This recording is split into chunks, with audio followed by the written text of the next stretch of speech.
Who would have thought that Robin Gibb kept a huge secret from his fans for so many years? A secret that finally made everything make sense. It wasn't until he was 62 that he told everyone. Robin Gibb, one of the singers in the famous band the Bee Gees, was known for his great voice and mysterious look. What was he hiding? Let's find out. The Bee Gees' story started small with the Gibb brothers, three talented boys who loved music. When Robin was born with his twin brother Morris in December of 1949, they would later start a band with their oldest brother, Barry. It wasn't until the 50s that the boys got really into music. Borrowing their older sister Leslie's records, they listened to Elvis Presley, Tommy Steele, the Everly Brothers, and other famous singers. They made fake guitars out of boxes and pretended to perform. In 1956, the brothers performed in public for the first time at the GMA, a movie theater a few blocks away. All the kids were allowed to lip-sync to songs, so they brought their sister's records. They practiced with neighborhood kids named Paul Frost and Kenny Ricks, and called themselves the Rattlesnakes. Right before they were going to perform,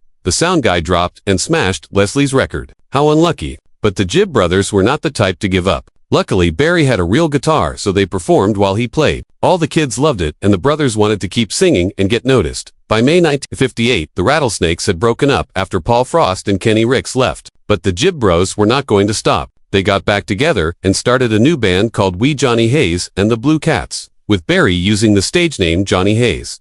They packed up and left England for a fresh start in Australia. The whole family, including older sister Leslie and younger brother Andy, ended up moving to the beach town of Redcliffe in Queensland, just northeast of Brisbane. To keep chasing their music dreams. The brothers spent a lot of time at Redcliffe Speedway in 1959, where they performed between races. This caught the attention of Bill Good, one of the racing drivers. He reached out to DJ Bill Gates, who said the kids stood out because of how well they sang together. Gates recorded their songs and played them on the radio. It was Gates's idea to use the name Bee Gees, standing for the first letters of Barry Gibb, Bill Good, and himself. This later became Bee Gees, which meant the brothers Gibb. Their dad Hugh became their manager. Before they made it big, Hugh made money with his photography business. As manager, he put all his time into helping his sons. At this point, they were already getting known, showing up on Australian TV shows like Anything Goes and Brisbane Tonight. Robin and his brothers also performed at theaters, nightclubs, and bars even as little kids. Their dad taught them to sing Mills Brothers songs while their mom Barbara picked outfits. Even with all that, they were still far from famous. The brothers ended up meeting Nat Kipner, an American songwriter and producer who really knew the music world. He took a job as manager at Spin Records, a brand new small label. Kipner saw something special in the Bee Gees and believed they had real talent. He became their manager and helped move them from Festival to Spin Records. Through Kipner, they connected with Assie Byrne,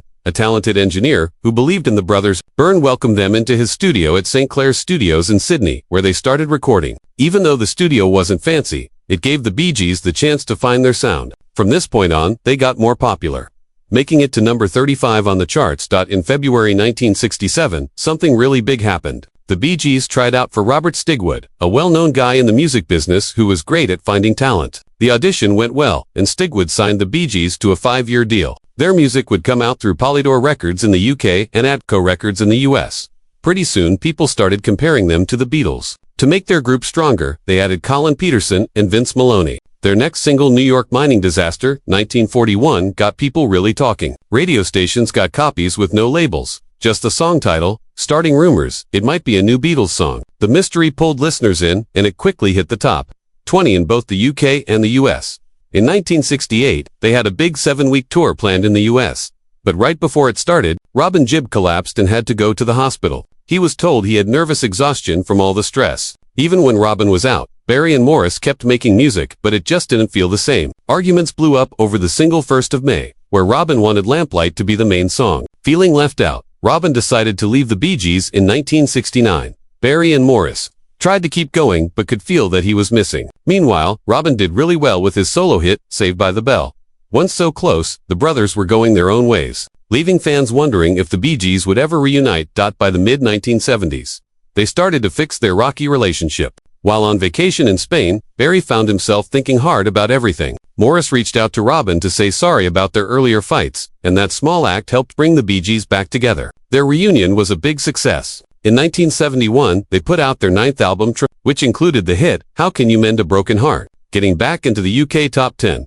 During the 70s, the Bee Gees jumped on the disco wave, especially with Barry's amazing high singing voice. Songs like You Should Be Dancing marked a huge moment, and the Saturday Night Fever soundtrack locked in their spot in music history. By the end of 1979, the disco scene was dying down, and that brought big problems for the Bee Gees. There was a strong pushback against disco, and fans started to lose interest. Since the Bee Gees were so tied to disco, they had a hard time with this change. On top of that, they dealt with legal trouble when a musician claimed they stole parts of their hit, How Deep Is Your Love? At first, the court sided with the accuser, but a few months later, that decision was flipped, and the Bee Gees were cleared.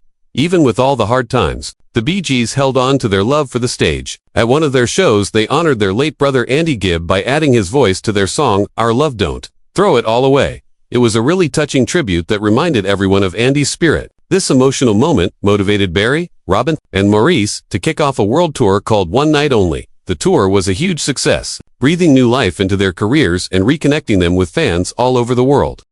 In 2002, Morris Gibb, the heart and funny one of the band, ran into unexpected health problems. He was taken to the hospital and sadly passed away, leaving Barry and Robin heartbroken. With Morris gone, the Bee Gees as a trio had to come to an end. The brothers retired the Bee Gees name to honor Morris, closing the chapter on their legendary music story. In 2006, Barry and Robin got on stage together for the first time since Morris died. Not for a big concert, but for a charity event in Miami. It was a simple but powerful moment that showed how strong their bond still was. In the years that followed, Robin faced his own health problems after being told he had liver cancer. He kept fighting in private, staying in touch with his fans. In an interview, Robin's son, Robin John Gibb, revealed a secret nobody knew. Every single news outlet was getting it wrong. It wasn't the cancer that killed his father. Robin John said his dad had already beaten it, and the cancer was barely there anymore. It was kidney failure which took his father's life. Back in early February, Robin told the BBC that a tumor had been taken out of his colon, and he felt great. It left fans really confused when he went from that happy update to being in a coma in April and passing away in May. According to Robin John, the kidney failure was a separate problem, even though it got worse because of the stress that cancer treatments put on Robin's body. Robin John felt frustrated about disagreements among doctors on how to care for his father in his last weeks. The Sun told the newspaper that his dad was doing fine right up until 3 days before he died when he suddenly had a seizure. He was given medicine to help with the side effects of chemotherapy, but his liver couldn't handle it. His health quickly got worse and his kidneys were affected too. In the end, his father passed away from kidney and liver failure while in a coma. Dwina Gibb was also dealing with something of her own.